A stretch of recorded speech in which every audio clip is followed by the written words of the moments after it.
বান্দরবানে KNF এর ঘাঁটিতে রয়েছে মিয়ানমারের অত্যাধুনিক অস্ত্র।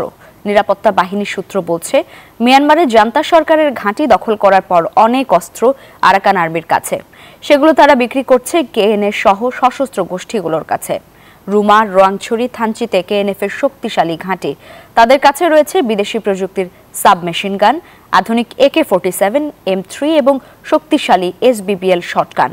বান্দরবান থেকে ফিরে জানাচ্ছেন মাসুদা লাবনী। আজ থাকছে ধারাবাহিকের চতুর্থ পর্ব এবং ক্যামেরায় ছিলেন আব্দুল্লাহ আল মাহমুদ। বান্দরবানের উঁচু পাহাড়ের গহীন জঙ্গলে হয় কুকিচিনের সশস্ত্র প্রশিক্ষণ। কোন কিশোর তরুণকে জোরপূর্বক বাড়ি থেকে ধরে নিয়ে যাওয়া হয়। এরপর অংশ নিতে হয় জঙ্গলে ট্রেনিং ক্যাম্পে। শুরু হয় শারীরিক কসরত, কমব্যাট ট্রেনিং। আগ্নেয়াস্ত্র ব্যবহারের কৌশল রপ্ত করে তারা। এভাবেই ট্রেনিং সম্পন্ন করার পর তারা পরিধান করে জলপাই রঙের সামরিক পোশাক। সেনাবাহিনীর আদলে পদবি দেয়া হয় ক্যাপ্টেন, মেজর, লেফটেন্যান্ট কর্নেল এবং কর্নেল। এমন তথ্য জানালেন কুকিচিনের এক সদস্য। আমরা ট্রেনিং করছিলাম, কাদা বন্দুক ছিল, তারপরে একে ছিল, কাতু, তারপরে শটগান, এগুলো ছিল। প্রায় আমরা 70-80 জন মতো ছিল তখন। অস্ত্র ছিল 10-12টা। বান্ডেল থাকলে প্রতি সেনমানিতে টাকা বাঁচবে। বিকাশ সেনমানি বান্ডেল কিনে জিতুন প্রতি লেনদেনে। কুকিচিনের হাতে এখন আধুনিক আগ্নেয়াস্ত্র।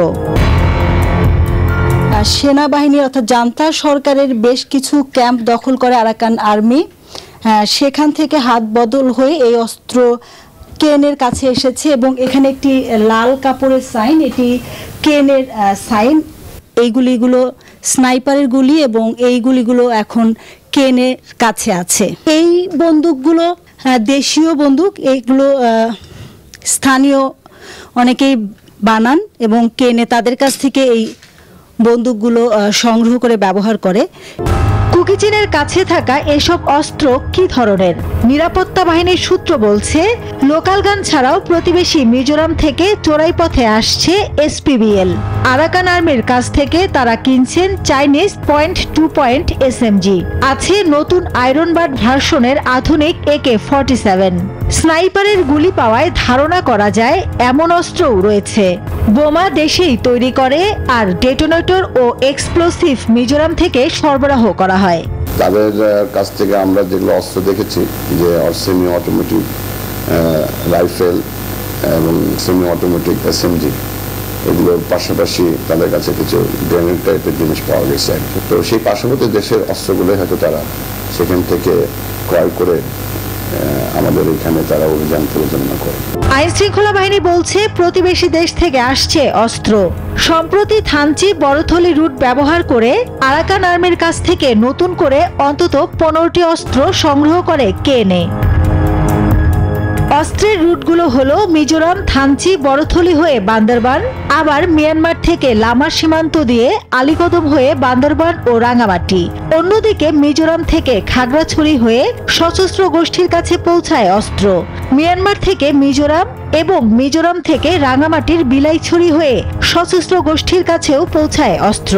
ইউনিফর্ম কালকে অস্ত্রের জন্য হাত বাড়াবে, পরশুদিন অর্থের জন্য হাত বাড়াবে, তার সাপোর্ট বেস হয়ে যেতে পারে।